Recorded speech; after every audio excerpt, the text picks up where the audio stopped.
नमस्कार, बुलेटिन में आपका स्वागत है। मैं हूं आपके साथ आशा सरमाल। चलिए शुरुआत करते हैं बुलेटिन की इस वक्त की बड़ी खबर से। शुरुआत करेंगे नेशनल कॉन्फ्रेंस के हवाले से। बड़ी खबर देखने को मिल रही है, जहां पर विधानसभा चुनावों को लेकर नेशनल कॉन्फ्रेंस बड़ा ऐलान करती हुई नजर आ रही है। नेशनल कॉन्फ्रेंस ने विधानसभा चुनावों में भाग लेने पर फिर से ऐलान कर दिया है। डॉक्टर फारूक अब्दुल्ला बोल रहे हैं कि चुनावों से दूर नहीं भागेगी इस बार नेशनल कॉन्फ्रेंस, और धारा 370 और 35A को वापस लाने के लिए भी डॉक्टर फारूक अब्दुल्ला दावा पेश करते हुए नजर आ रहे हैं। शेर कश्मीर को पुण्यतिथि पर नेशनल कॉन्फ्रेंस ने श्रद्धांजलि दी है।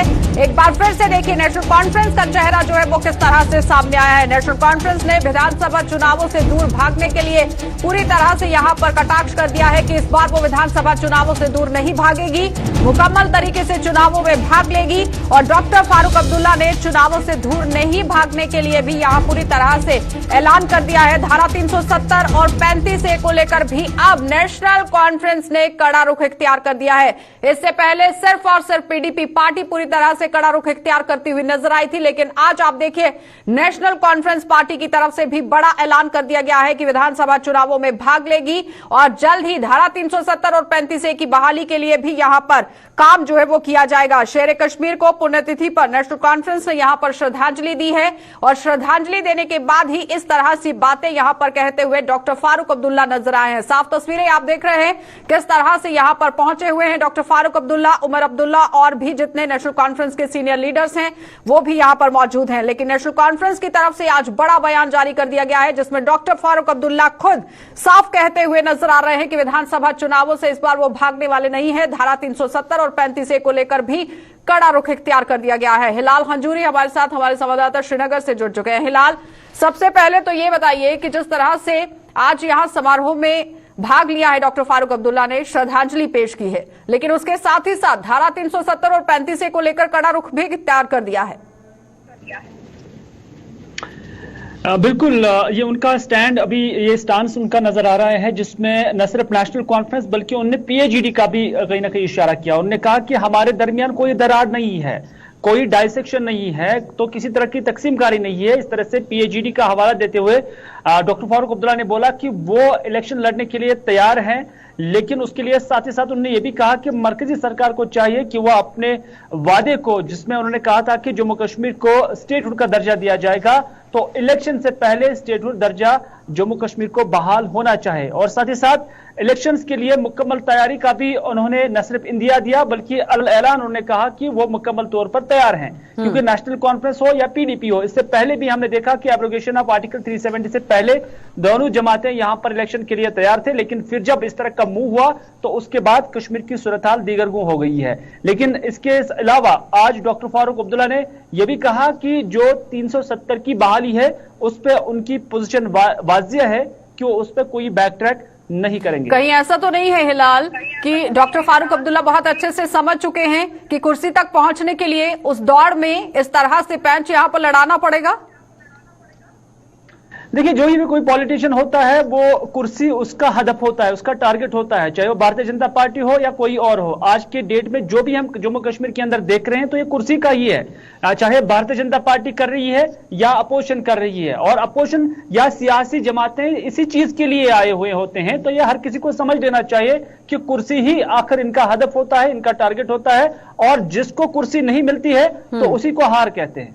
लेकिन हिलाल, पिछले दिनों की बात अगर थोड़ा सा याद करें आप, जब दिल्ली के अंदर ये लोग पहुंचे थे, जहां महबूबा मुफ्ती साफ कहती हुई नजर आ रही थी, घर से ही वो बात करती हुई नजर आ रही थी, जम्मू से कश्मीर से वो बात करती हुई नजर आ रही थी कि धारा 370 और 35A को लेकर ही वो बात करेंगी, कड़ा रुख इख्तियार कर दिया गया था। लेकिन डॉक्टर फारूक अब्दुल्ला की तरफ से जब पूछा गया है तो उन्होंने साफ इनकार कर दिया था। उन्होंने कहा आज वो केंद्र सरकार के साथ यहां पर मिलने आए हैं, प्रधानमंत्री नरेंद्र मोदी के साथ मिलने आए हैं, जो बातचीत होगी वहीं पर होगी। देखिए, 370 चाहे नेशनल कॉन्फ्रेंस हो, पीडीपी हो या पीएजीडी की जितनी भी अकाया हो, उन्हें इस बात का इल्म है और वो पब्लिकली भी ये कहते हैं कि दो ही चीजें हैं या दो ही इदारे हैं जो जम्मू कश्मीर के अंदर 370 की बहाली कर सकते हैं। एक मरकजी सरकार, जिसपे उनको कोई भरोसा नहीं है, कोई इत्मीनान नहीं है, लेकिन दूसरा जो अदलिया है, और अदलिया पर वो अपना भरोसा जताए हुए हैं और उनका मानना है कि अभी सुप्रीम कोर्ट के अंदर मामला जेर गौर है और वहां से जो डिसीजन आता है वो जम्मू कश्मीर के फेवर में होगा, ये इनका यकीन है। लेकिन दूसरी जानिब गवर्नमेंट तब तक कैसे सूरत हाल को सुलझाया जाए, जम्मू कश्मीर के लोगों के लिए जो मिजरीज आई है उनको कैसे उन मिजरी से निकाला, उस सरकार के साथ है। और जो सियासी मसले हैं इसे अच्छे हैं, उनका मानना है कि है कि यानी कुल मिलाकर हिलाल ये कहा जा सकता है कि एक एक करके अब सारी पार्टियां एक होती हुई दिख रही हैं। सीपीआईएम की बात करें, पीडीपी की बात करें, अब नेशनल कॉन्फ्रेंस एक साथ आती हुई नजर आ रही है। गुपकार की बात कर रहे हैं, डीडीसी चुनाव भी एक साथ लड़े गए थे, लेकिन उसके बाद क्या हुआ वो भी सबने देखा, आम जनता ने भी देखा। अब बात आ गई है विधानसभा चुनावों की। क्या लगता है कि आम जनता को बरगलाने की कोशिश की जा रही है हर किसी की तरफ से? देखिए, मुझे लगता है कि पीएचईडी ने इससे पहले जो चुनाव लड़े थे डीडीसी इलेक्शंस में, तो सबसे बड़ी जमात के तौर पर पीएचईडी ही यहां पर निकलकर सामने आई है। और उसमें हमने देखा कि वादी कश्मीर के अंदर तो बिल्कुल स्वीप किया, न सिर्फ वादी कश्मीर के अंदर बल्कि जम्मू के बहुत सारे डिस्ट्रिक्ट्स के अंदर भी उन्हें सीटें हासिल हुई थी। तो अगर इन चीजों को जो एक इलेक्शन प्रोसेस चला है, डेमोक्रेटिक एक्सरसाइज चला है, अगर इससे वर्गलाने के साथ मंसूब किया जाता है तो मुझे लगता है कि कोई अप्रोप्रिएट लफ्ज नहीं है। और जब बड़ी पार्टी बनकर सामने आई थी पीएचईडी, लेकिन उसके बाद जिस तरह से मतभेद शुरू हो गया था वो भी आम जनता ने देखा था, और आम जनताओं की भी प्रतिक्रियाएं सामने आई थी कि जो विश्वास उन लोगों ने पीएचईडी पर जताया है वो उस पर खरा उतरते हुए नजर नहीं आए हैं। और आज एक बार फिर से यहाँ पर राग जो है वो अलापने की कोशिश की गई है डॉक्टर फारूक अब्दुल्ला की तरफ से। आशा कोई डीडीसी चुनाव चुने और उसके बाद आप ये एक्सपेक्ट करें कि वो रेस्टोरेशन ऑफ आर्टिकल 370 करें, मुझे लगता है कि ये बिल्कुल जमहूरियत के साथ या उन वादों के साथ, उन दावों के साथ मजाक हो सकता है। क्योंकि जो रेस्टोरेशन ऑफ आर्टिकल 370 है ये सिर्फ दो ही इदारों को पर्टेन करता है, एक मुल्क की पार्लियामेंट को और उसके साथ साथ जो सुप्रीम कोर्ट होता है। और इससे एक डीडीसी चुनाव लड़कर इसकी रेस्टोरेशन नहीं हो सकती है। और मुझे लगता है कि इस तरह की जो पार्टीज हैं उन्होंने इस पे कंसेंसस बनाने की कोशिश की है। और यही उन्होंने कहा कि अगर आप इस वक्त पीएचईडी को वोट डालते हैं तो उसका मतलब यह है कि आप उस काज को सपोर्ट करते हैं जो 370 की बहाली चाहता है। और बहाली कहां से होगी? वो मुल्क की सरकार या तो कर सकती है, यानी पार्लियामेंट या राज्यसभा, या फिर अदलिया ही कर सकता है। और एक आवाज क्रिएट करने की कोशिश की जा रही थी और उसमें मुझे लगता है कि बहुत हद तक जो पीएचईडी की अकाया है वो कामयाब भी हो गई है। लेकिन कामयाब होती हुई दिखी नहीं थी हिलाल, वो आम लोगों की तरफ से भी प्रतिक्रियाएं देखी गई थी जब मतभेद शुरू हो गया। और डॉक्टर फारूक अब्दुल्ला एक तरफ खड़े होते हुए दिखे, महबूबा मुफ्ती एक तरफ खड़ी होती हुई नजर आई थी। लेकिन खैर आज फिर से विधानसभा चुनावों को मद्देनजर रखते हुए डॉक्टर फारूक अब्दुल्ला ने जिस तरह से बयानबाजी की है, अब देखने वाली बात यह होगी कि आखिर आने वाले समय में पीएचईडी मिलकर चुनाव लड़ेगी, धारा 370 को लेकर एकजुट होती हुई नजर आ रही है, या फिर आम लोगों के विकास के लिए एकजुट होती हुई नजर आ रही है। बहुत बहुत धन्यवाद हिलाल जुड़ने के लिए।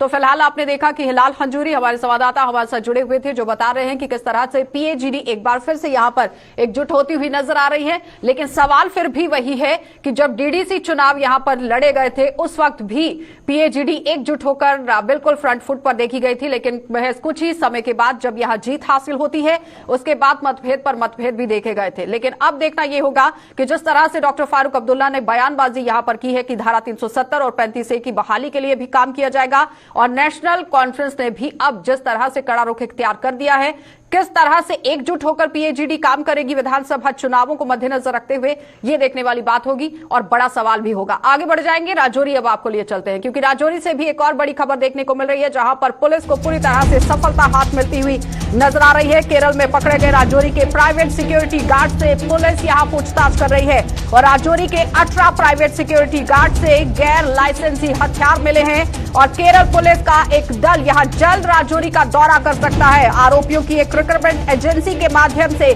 भर्तियां की गई थी, जिसके बाद अब आप देखिए किस तरह से खुलासे पर खुलासे जो हैं वो होते हुए नजर आ रहे हैं। केरल में पकड़े गए राजौरी के प्राइवेट सिक्योरिटी गार्ड से पुलिस यहां पर पूछताछ कर रही है कि आखिर किन हालातों में ये काम यहां पर किया गया, लाइसेंसी हथियार कैसे यहां पर पहुंचे हैं और किस तरह से ये पूरी कार्रवाई को अंजाम दिया गया है। केरल पुलिस का भी एक दल राजौरी के अंदर बहुत जल्दी पहुंच सकता है, क्योंकि इससे पहले आप देखिए कल जिस तरह से इतनी बड़ी खेप यहां बरामद होती है, राशि यहां पर बरामद होती है, तो कहीं ना कहीं राजौरी पुलिस को एक एक करके सफलता हाथ लगती हुई नजर आ रही है। क्योंकि राजौरी पुलिस और साथ ही साथ पंजाब पुलिस ने भी मिलकर यह काम किया था, जिसमें करोड़ों रुपए की राशि जो है वो बरामद हुई है। लेकिन आज यहां बड़ी अपडेट देखने को मिल रही है कि केरल में पकड़े गए राजौरी के प्राइवेट सिक्योरिटी गार्ड से पुलिस पूछताछ कर रही है। 18 प्राइवेट सिक्योरिटी गार्ड से गैर लाइसेंसी हथियार बरामद हुए हैं। जमशेद मलिक हमारे साथ जुड़ चुके हैं। जमशेद, सबसे पहले तो ये जानना चाहेंगे कि जो पुलिस पूछताछ कर रही है, क्या कोई खुलासे हुए? सितंबर से ही शुरू हुए, क्योंकि 5 सितंबर को ये इससे पहले ये मामला सामने आया था जब राजौरी के रहने वाले 5 लोगों को हिरासत में लिया गया था, और उसके बाद आज फिर दोबारा 13 लोगों को और हिरासत में लिया गया है जो प्राइवेट सिक्योरिटी का काम करते हैं केरला में। इनके पास गैर लाइसेंस जो है बेदौड़ लाइसेंस हथियार मिले हैं, और जो लाइसेंस इनके पास मिले ये कहा जा रहा है कि लाइसेंस सारे फेक लाइसेंस है, जिनकी बिना पर इनको गिरफ्तार किया गया है। क्योंकि इससे पहले 5 लोगों को गिरफ्तार किया गया था फेक गन लाइसेंस के साथ, और इनको भी अब 13 लोग और गिरफ्तार किए गए जिनके फेक गन लाइसेंस बताए जा रहे हैं। उनसे लगभग 19 के करीब 12 बोल्ट की राइफलें भी बरामद कर ली गई और 100 के करीब राउंड भी इनसे मिले। ये सभी के सभी लोग जो है राजौरी कंडी इलाके, दूर दराज इलाकों के रहने वाले हैं, और ये प्राइवेट सिक्योरिटी में केरला में काम करते थे। जो मैक्सिमम लोग जो थे इनमें सबसे ज्यादा तादाद उन लोगों की है जो ATMs पर सिक्योरिटी गार्ड का काम करते हैं। हालांकि अगर राजौरी के इन लोगों की बात करूं तो बड़ी संख्या में राजौरी के लोग बाहर सिक्योरिटी गार्ड का काम करते हैं, क्योंकि फेक गन लाइसेंस का मामला इससे पहले भी राजौरी में उठा, और अब इस मामले के बाद और खुलासे हो सकते हैं कि क्या ये वही फेक गन लाइसेंस हैं जो राजौरी में जिनका मामला। जमशेद, जरा ये बताइए कि जब इस पर कार्यवाही अब शुरू हो गई है, क्या लगता है कि किन किन लोगों के नाम सामने आ सकते हैं? क्योंकि जो फेक गन लाइसेंस का मामला है उसमें कई बड़े चेहरे भी सामने आए थे। जी बिल्कुल, अगर फेक गन लाइसेंस की बात करें कई बड़े चेहरों के नाम जरूर सामने आ रहे हैं, मगर इनके मामले में अभी तक ये सामने नहीं आया कि क्या इनको फेक गन लाइसेंस इशू हुए हैं या इन्होंने खुद कहीं से बनाए हुए हैं। अगर तो खुद कहीं से बनाए गए हैं तो फिर ये एक बहुत बड़ा गैंग होगा जो पुलिस इसके लिए काम करेगी, क्योंकि केरला पुलिस भी अब राजौरी पुलिस के रास्ते में जरूर होगी, क्योंकि इनकी इंक्वायरी का सिलसिला शुरू हो चुका है, क्योंकि ये बहुत बड़ा मामला सामने आना। क्या लगता है जमशेद, कब तक केरल पुलिस यहाँ पहुंच सकती है?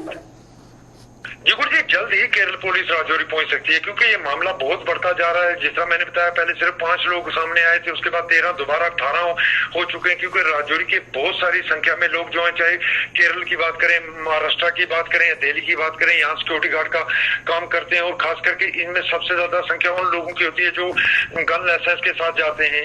ये भी मामला जो सामने आया है, इसके बाद केरल पुलिस जरूर जल्द से जल्द राजौरी पहुंचेगी, क्योंकि इस मामले को भी पूरी तरह निपटाना है कि क्या ये कोई गैंग है जो फेक गन लाइसेंस इशू कर रहा है, या इन लोगों को लाइसेंस इशू हुए हैं जो पहले मामला राजौरी में चल रहा है। और जमशेद, जिस तरह से रिक्रूटमेंट एजेंसी के माध्यम से इन लोगों की भर्तियां हुई थी, क्या लगता है कि अब इन रिक्रूटमेंट एजेंसीज पर भी नकेल कसना बहुत जरूरी रहेगा कि आप लोग किस तरह से भर्तियां कर रहे हैं?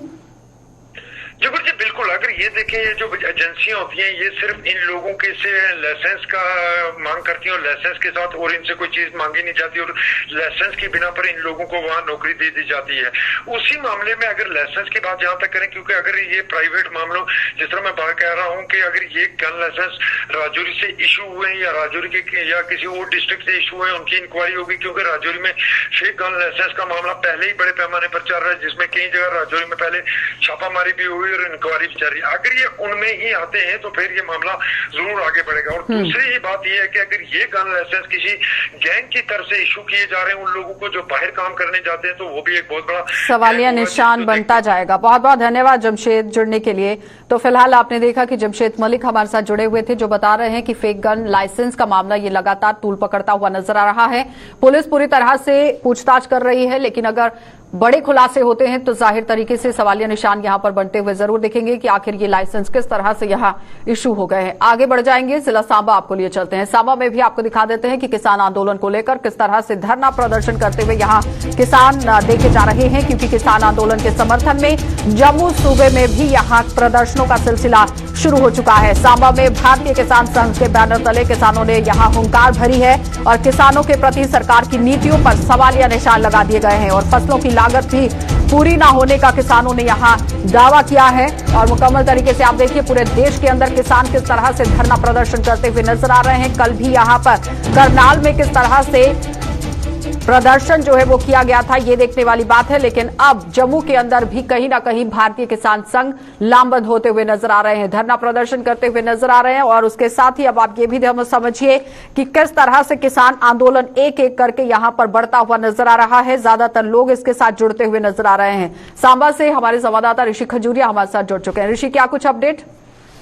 देखिए बिल्कुल आपको बता दें कि आज सांबा में भी जो भारतीय किसान संघ के सदस्य हैं उन्होंने आज किसानों के समर्थन में यहाँ पर प्रदर्शन किया और भारत सरकार को ये संदेश दिया है कि आप लोग किसानों के साथ इस तरह से आप नहीं देख सकते, उनको नजरअंदाज नहीं कर सकते, क्योंकि लगातार जो उनको लागत लगानी पड़ती है खेती बाड़ी के लिए, वो लागत के अलावा उनको कोई फायदा नहीं हो पा रहा है। यानी लागत के ऊपर जो उनको एक्स्ट्रा फायदा होना चाहिए, जो उनकी इनकम होनी चाहिए, आय का साधन बढ़ना चाहिए, वो नहीं बढ़ पा रहा है। और उन्होंने साफ तौर पर कहा कि जिस तरह से मात्र 3 से 4 फसलें ऐसी हैं जिसको लेकर किसानों को थोड़ा फायदा जरूर हो रहा है, लेकिन इसके अलावा कई ऐसी फसलें हैं जो कि मंडियों में लाई जाती हैं, लेकिन उसका उक्त जो बेनिफिट है वो किसानों को नहीं मिल पा रहा।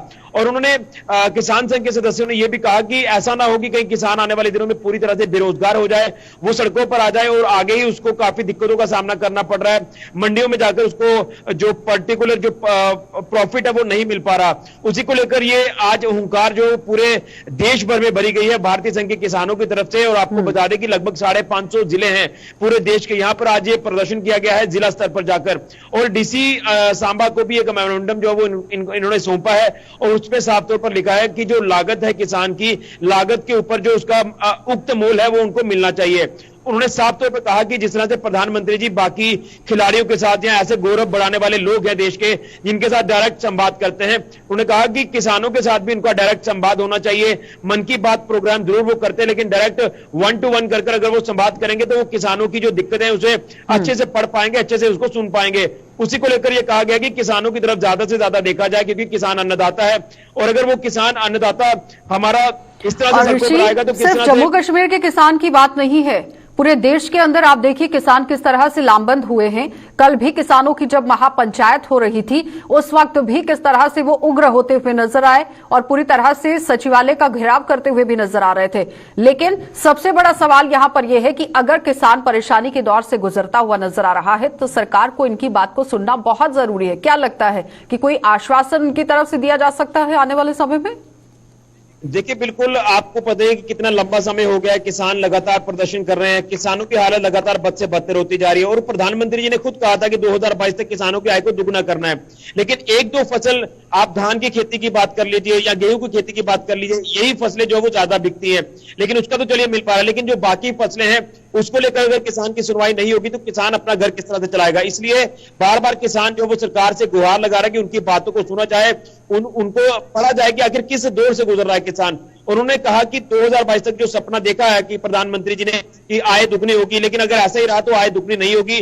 उन्होंने कहा कि अगर इस तरह से चलता रहा हम आगे आने वाले दिनों में और ज्यादा प्रदर्शन करेंगे, भारत सरकार को हम सचेत करेंगे। उसी के चलते एक मेमोरेंडम जो वो डीसी के जरिए जो वो भारत सरकार को सौंपा गया है। उम्मीद है कि जिस तरह से अब अलग अलग जो ग्रुप्स हैं वो भी किसानों के समर्थन में आना शुरू हुए हैं, जम्मू सूबे में भी ये हुंकार अब किसानों द्वारा भरी गई है। तो अब देखना यह है कि कितनी जल्दी इनका हल निकल पाता है, क्योंकि किसान अन्नदाता लगातार सड़कों पर है और अब भारतीय किसान संघ के जो सदस्य हैं वो भी हमारे देश के अन्नदाताओं के समर्थन में उतरे हैं। उन्होंने कहा कि जो उक्त मूल है लागत का वो किसानों को मिलना चाहिए, नहीं तो आने वाले अलग अलग संस्थाएं जो हैं वो भी अब किसान आंदोलन के साथ जुड़ती हुई नजर आ रही हैं।